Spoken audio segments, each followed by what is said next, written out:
Closing the gap. The latest public polls show that there was a pretty wide spread between you and Governor McKee. Do you have internal polls that show otherwise? Yes. Are you willing to talk about those at all? We're in single digits. McKee has internal polls that show that as well. We are closing the gap.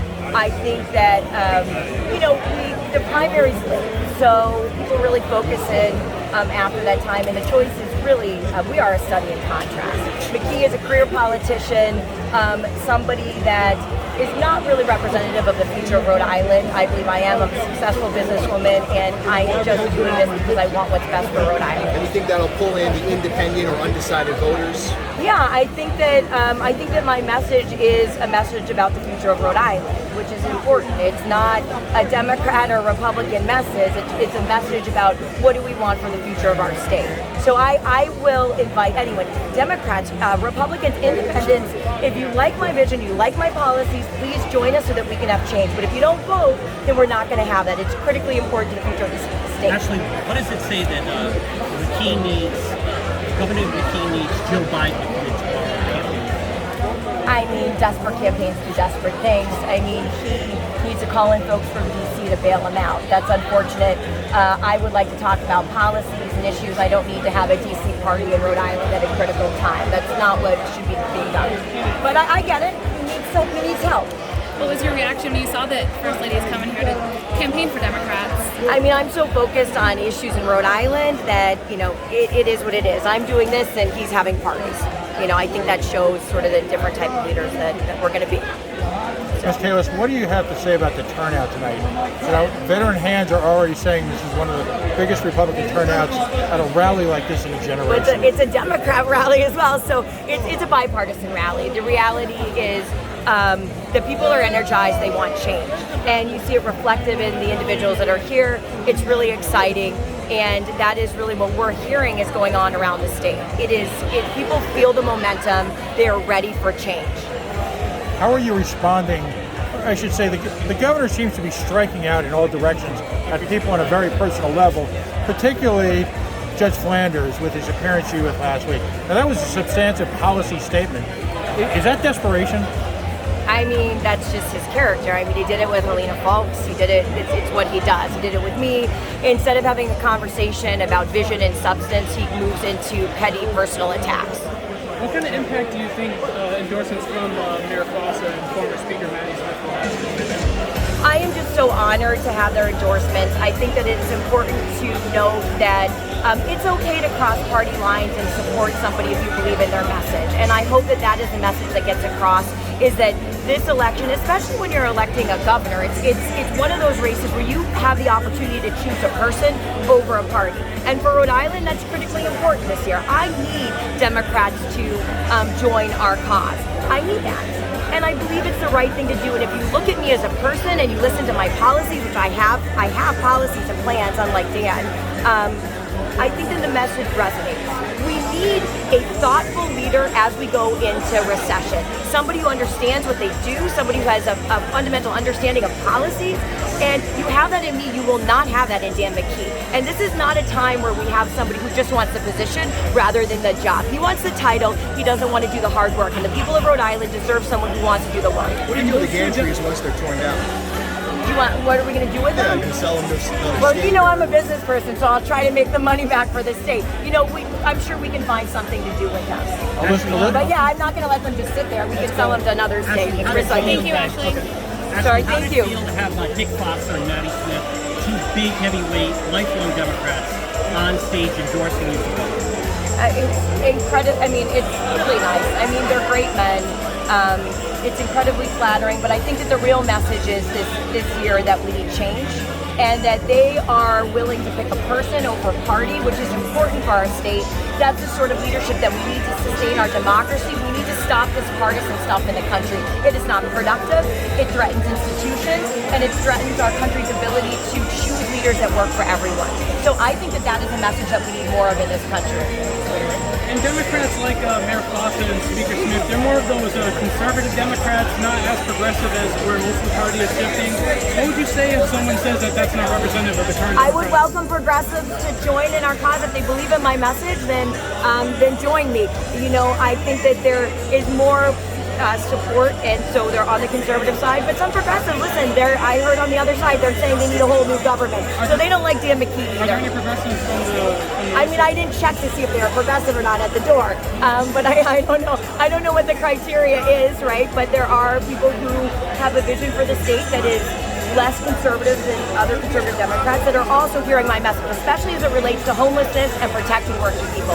That is a place in which my message for progressives should resonate, and I would say that it is critically important that we protect the working people. And my platform does that more than anything that Dan McKee has done. Has the campaign reached out to these progressive Democrats? Reached out? I mean, you're assuming they're not my friends, right? And I also don't check what somebody's party is before I have a conversation about their support. I am really excited about working with everyone to make sure that we, move the state forward. We need a different sort of leadership. Did the Democrats rationally start with your campaign, or did the Democrats who were here get in touch with you? I think it started by them getting in touch with me. Like I said, I don't check what somebody's party is when I start talking about support. And in many ways, because I am not a career politician, I did not know that partisanship makes it so that people can't support you. I don't believe in that. I believe as a person that you should support the person that you believe in their policies for. So maybe it's the fact that I fundamentally reject partisanship as a way to choose a governor. That's a way that it started as well. So. How would you describe yourself politically? You use the word progressive, you use the word conservative, you use the word moderate. Which of those would you say you are? I mean, I'm the Republican nominee for governor. I find that we were describing the different sections of the Democrat Party, which is generally done in the press. I would say that my policies are for working people, and that I am focused on cost of living and addressing those issues. So for me, it's working with anyone of any of those areas to get those problems solved. I don't describe myself as anything other than somebody who wants to get these policies enacted. We have a path in Rhode Island to make this the most affordable state to live, work, and raise families. But we need policies that follow it. So I don't care where you are, whether you're a Republican, Democrat, Independent, whether you're progressive or conservative. If you believe in my vision, you want to work with me to get things done, that is what will happen. And that is fundamentally different from what we've seen in this country. I will not get into partisan fights. I believe in making a difference more than I believe in making a point. Policy is about making a difference. Politics is about making a point. I prefer policy. Yeah, one last question. Yes. As we approach the election with all the debates and all the speeches and all the stumping the governor has done, have you ever heard him actually address a single one of your policy initiatives? No, and he's never really answered a direct question. Does he believe in school choice or not? Why is he appealing the tolling decision? I'm trying to think of the many other things. What is his economic plan? How is he going to make sure when we go into recession that working people are protected? I have not heard that, and I would ask the press to push on him, because just because he's governor, that seat in itself does not excuse him from having a policy plan. The people of Rhode Island deserve to hear what his plan is, because we need to protect our future. We need to protect the economy. We are in a recession, and we deserve someone that can clearly articulate how they're going to protect working families. You do not see that with Dan McKee. When you watch the debates with me, it's all personal attacks and very little substance. All he talks about is the dollars he's given out, not return on investment. He doesn't talk about policy. He doesn't talk about anything that is critical to actually being a governor. Governors should not just be writing checks. They should be looking for a return on investment. They should be talking about the vision for the future of the state. I've never heard him have a detailed conversation about education reform. All he talks about is charter schools that he created as a mayor. Well, what is he going to do to fix our failing schools? And I believe that we deserve to have those answers. We cannot let him get away with just rambling on and not having any substance. And I think there was an article that was done that really hit it on the head in terms of what my fundamental issue is with Dan McKee, which is he doesn't have a vision, he doesn't have any policies, he doesn't have anything that we can talk about and have an exchange of ideas. All he talks about is money that he's given out, and he attacks me personally. And everything that I say about him is true. He is under FBI investigation. He did participate in corporate welfare. And then I ate to let her make this last question. So there are quite a lot of attacks. I know you've been. I'll feel been looking after. Yeah. There are quite a lot of attacks going on. We got 2 weeks left. But I hope this isn't a cheesy question, but what would be one nice thing you could say about the governor? Okay, I said something nice about him, and then I think I was making fun of him. Actually, his daughter's on The Voice, and are you following it? But about the governor specifically, if the daughter's not running for re-election.